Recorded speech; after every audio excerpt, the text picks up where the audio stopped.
Hello friends, once again we are meeting in this semester. In this semester we are going to study two papers that are stratigraphy and paleontology. Amongst that I will be going for paleontology. First of all, we need to know what is paleontology. What do you think? What could be meaning of paleontology? It's basically it's a branch of biology in which neontology and paleontology, those two subjects are covered. Amongst that, uh, we are going to study that paleontology, paleo, that is ancient, onto life, and logo, study, that is study of ancient life. In simple way, if we describe paleontology, it may be defined as the study of ancient life that is preserved in the form of fossil or study of those organisms that once lived on the earth's surface and it get converted into fossil. Means in ancient time, खूप पुराण काळात we can say जे प्राणी होते, organisms होते, जे राहत होते, that got dead and that got buried झाले, डेड झाले, आणि त्यांचे जे रिमेन्स जे शिल्लक राहिले मातीमध्ये किंवा रॉक्समध्ये, that got converted into fossil, आणि त्याचा अभ्यास करणारं जे सायन्स आहे त्याला आपण पॅलेंटॉलॉजी असं म्हणतो. So palaeontology means study of past life. Past लाईफचा स्टडी करणं म्हणजे पॅलेंटॉलॉजीचा स्टडी करणं. The past life is available to us in the form of fossil, so it become necessary to understand the basic and fundamental concept of fossil. So first, in paleontology we have to study fossil. Fossil is one of the most important factor that we need to study in paleontology. So paleontology is again divided into paleobotany, which concerns with the study of fossil plants. Palaeobotany if we consider, जे प्लांटचा study आपण botany आपल्याला माहिती आहे. I did not to go in that detail. It's more recent branch the palynology. त्याला palynology त्याची एक recent branch आहे which deals with the study of the fossil spores and pollens. Spores आणि पोलन्सचे फॉसिल जे आहेत त्याचा स्टडी करणारा palaeobotany. Then palaeozoology which deals with the study of fossil animals. It's part dealing with the invertebrate fossil animals like corals, molluscs, starfishes, etc.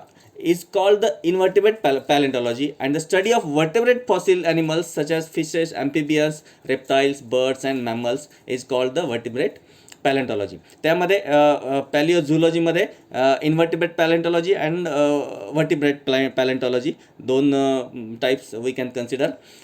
तर झुलॉजीमध्ये तुम्ही may be you might have learn. Then next is micropaleontology, which deals with the study of microorganisms and industrial application of those microorganisms.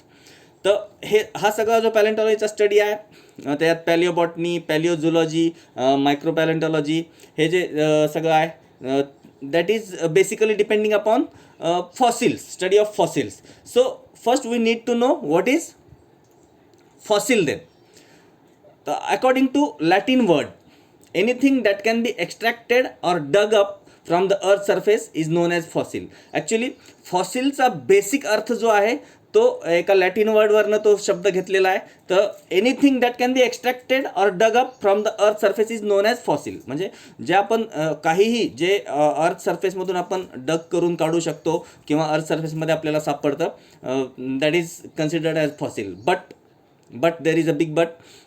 What is that? The literal meaning is pretty much vague in itself, because we know that anything that can be extracted from the earth surface, it may be minerals, rocks, hydrocarbons, then coal or water itself. म्हणजे आपण anything जे आपण consider करतोय का काहीही जे अर्थ सरफेसमधून काढलं त्याला फॉसिल म्हणायचं असं जर कन्सिडर केलं त्या लॅटिन वर्डच्या अर्थानुसार, त्या फॉसिलच्या बेसिक अर्थानुसार, तर मग ते मिनरल, रॉक, हायड्रोकार्बन, कोल किंवा पाणी ह्या सगळ्याशी आपल्याला त्याचा संबंध जोडायला लागू शकतो. पण त्याचं मग रिडेफिनेशन त्याचं काय करण्यात आलं, तर ह्या prerequisite objects as fossil that should be redefined असं आपल्याला कन्सिडर करायला लागलं. आणि मग त्याची prerequisite to call an object as fossil म्हणजे त्याचं एक प्री अझ्युम्शन काय आपण कन्सिडर केलं का मग काय असायला पाहिजे फॉसिल म्हणण्यासाठी. तर that concern objects must show some direct or indirect relationship to an organism. Direct किंवा indirect relationship with to a ऑर्गॅनिझमची डायरेक्ट किंवा indirect relationship.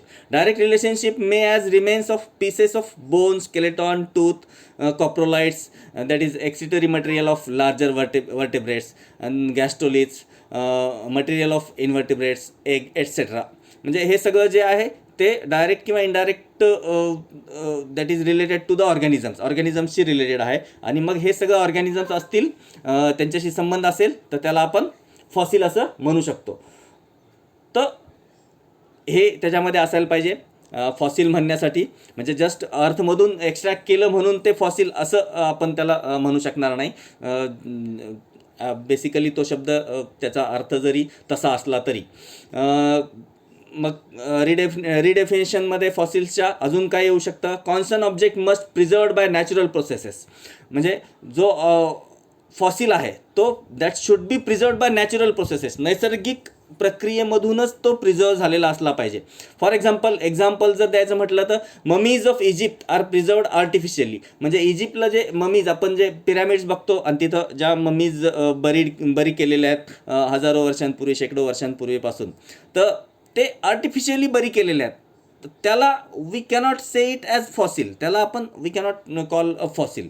That is not natural प्रोसेसने ते झालेलं नाही, त्यामुळे त्याला आपण फॉसिल असं म्हणू शकत नाही. देन अजून कुठलं कंडिशन त्याला फुलफिल करते. Concern object must be prehistoric in nature. Prehistoric म्हणजे हिस्टॉरिकल, खूप जुनं असायला पाहिजे, ॲन्शियंट असायला पाहिजे. It means more than 10,000 years. म्हणजे अप्रॉक्सिमेटली एक आपण एक टाईम लिमिट असं कन्सिडर केलं तर जवळपास 10,000 वर्षांपेक्षा जास्त त्याचं एज असलं पाहिजे. त्याच्या पूर्वीचं ते ऑब्जेक्ट्स असले पाहिजेत. For example Indus or Nile civilisation. Indus किंवा Nile civilisation can't be consider as fossil although they have archaeological significances. म्हणजे आपण भारत पाकिस्तान असताना जे काही इंदूज नदीच्या पात्रामध्ये काही आपल्याला जुन्या आपल्या संस्कृती मिळाले, कोणते मोहेंजोदडो वगैरे, तर that we don't consider as fossilisation. त्याला तिथं जे काही मिळालं त्याला आपण फॉसिल्स असं कन्सिडर करत नाही, कारण that is not that old. म्हणजे अप्रॉक्सिमेटली 10,000 वर्षांपेक्षा जुनं नाही आहे, ते त्याच्यानंतरचं आहे. त्याचं आर्किओलॉजिकल सिग्निफिकन्स, त्याचं आर्किओलॉजिकल महत्त्व वेगळं आहे, दॅट इज शुअर. सो फॉसिल्समध्ये काय काय असायला पाहिजे that we had considered. Then I think it's enough for today's lecture. We will continue the actual definition of fossil and other considerations related to paleontology and fossil that we will continue in our next lecture. Thank you.